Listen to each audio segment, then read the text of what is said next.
That morning felt strangely quiet, the kind of quiet that makes you pause and listen twice. My ranch usually wakes up with the sound of wind brushing through the long grass, the neighs of my horses, and the old wooden gate creaking like it's complaining about another day's work. But that morning, something felt wrong. Even the dogs were restless. I stepped out on the porch with a cup of coffee, scratching my beard and mumbling to myself, "Ye subitni kamash kian hai?" As soon as the thought crossed my mind, the sky tore open with a roar so loud it made my heart jump into my throat. I looked up and saw a small private plane tumbling down at an angle nobody survives. For a second, I just froze. Then it slammed into the far side of my ranch with a burst of dust and metal that echoed like an explosion. My coffee mug slipped from my hand. I ran. The distance from my porch to the crash site felt endless as I sprinted, my boots kicking up dirt behind me. The smoke curled into the sky, like a signal of trouble meant only for me to see.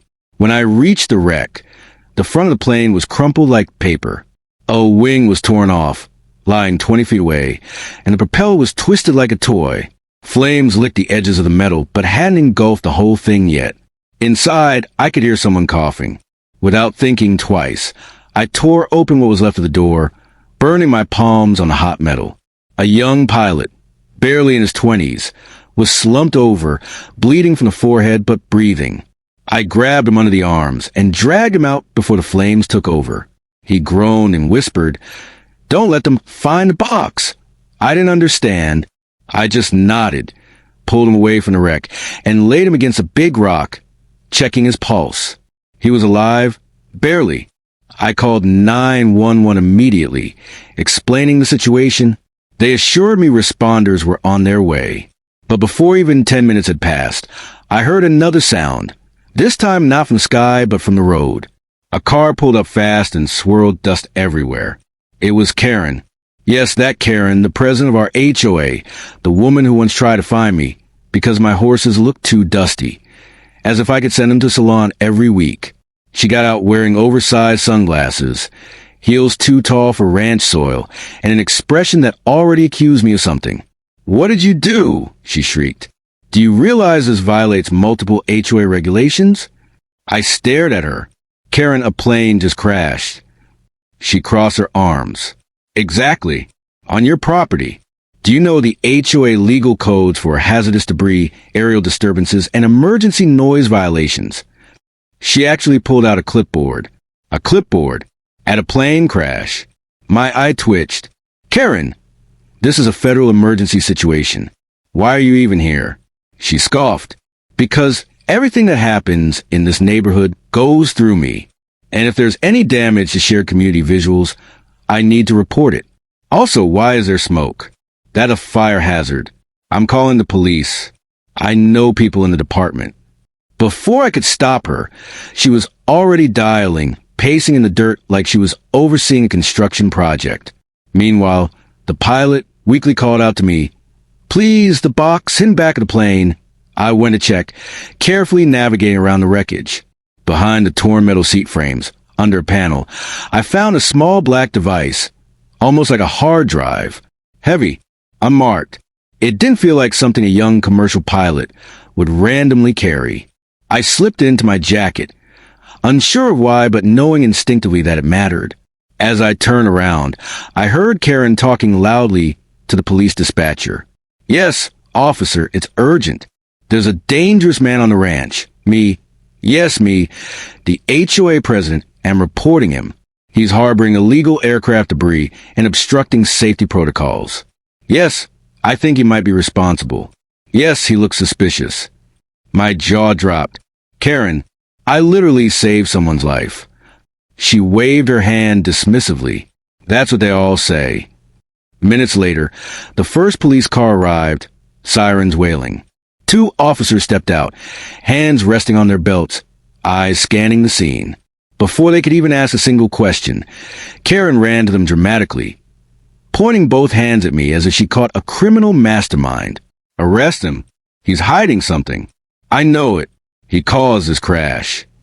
One of the officers raised an eyebrow at her. "Ma'am, nobody can cause a plane crash with a horse ranch." But Karen wasn't backing down. Check his pockets. Search his truck. Search his barn. He always looks like he's hiding something. I sighed, rubbing my forehead. Sir, she does this every month. Last time she accused me of running an underground duck fighting ring. You were raising ducks, she snapped, and they look competitive. The officers were trying their best not to laugh. But the situation suddenly shifted when a black SUV sped down the road and screeched to a stop near the crash site. 3 men in suits stepped out. Not local, not state, federal. They flashed their badges. FAA Investigations Division. Karen gasped so loudly it could have been recorded for dramatic effect. One of the agents walked straight toward me. Sir, did the pilot say anything to you? I hesitated, glancing at Karen, who looked like she was about to explode from curiosity. Yes, I said quietly. He told me to protect something. The agent nodded knowingly. Did you find a black data recorder? I pulled it out of my jacket. The 2 police officers stiffened. Even Karen's mouth dropped open. The lead agent took the device with gloved hands and locked it in a metal case. You had no idea how important this is. This plane wasn't supposed to be in civilian airspace. We've been tracking it for months. It's connected to an ongoing federal investigation involving unauthorized flight paths, stolen aviation tech, and surveillance breaches. Karen blinked. Surveillance? Breaches. Her voice cracked. The agent continued, ignoring her. And we've also been monitoring local interference, particularly from someone who repeatedly attempts to report false incidents to draw attention away from our operations. His eyes slowly turned toward Karen. Her knees visibly shook. And me? Yes, ma'am. Your constant, unnecessary calls to authorities have generated over 18 false alerts. The FAA, FBI, and local police have flagged you in multiple reports. Karen looked like someone had unplugged her brain. I'm just doing my duty as HOA president. The agent stepped closer. Ma'am, you called police claiming your neighbor was launching illegal fireworks. We checked. It was fireflies. Another time you said he was training dangerous animals. It was goats. And today, you attempted to interfere with a federal crash investigation. Karen opened her mouth to protest, but one of the officers gently took her arm. Ma'am, you need to calm down. She yanked her arm back dramatically. This is a misunderstanding. I run this neighborhood. The FAA agent shook his head. No, ma'am. This is federal property now. Karen gasped again. But this is his ranch. And at this moment, the agent replied calmly, it's part of an active federal investigation, which means your authority here is zero. Karen stumbled backward, nearly tripping over a rock. Are you saying I'm in trouble? The agent took out a small notepad. You will need to answer several questions about your false incident reports. And depending on your cooperation, charges may apply. I swear, for the first time since I met her, Karen went silent. Completely silent. No clipboard. No regulations. Just a stunned, frozen statue of disbelief. The paramedics arrived and took the injured pilot away.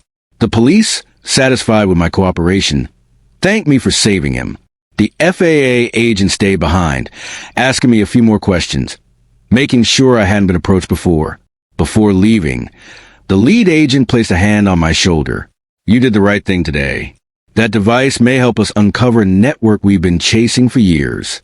You're going to get a formal commendation. I blinked. What now? He smiled. A thank you from the federal government. You earned it. As their vehicles drove off, Karen stood by her car, staring at me with trembling lips. I walked past her slowly, a little amused, a little relieved. She finally whispered, I didn't know the FAA was watching me. I gave her a sympathetic smile. Karen, no one ever knows when the FAA is watching. Her eyes widened like she just stepped into a horror movie. She got into her car and drove away silently. No horn honks, no yelling, no fines taped to my door the next day. That evening, as the sun dipped behind the hills and the ranch returned to its usual peaceful rhythm, I sat on my porch again with a fresh cup of coffee. The smoke was gone. The wreckage had been taken away. The world felt normal again. Almost. I breathed deeply and chuckled to myself. Life on a ranch is unpredictable. But I never imagined the craziest chaos would come not from the crash of a falling plane, but from Karen, the HOA president who tried to arrest me in front of the FAA. And maybe, just maybe, she finally learned that not everything is under her clipboard's jurisdiction. But knowing Karen, I doubted it.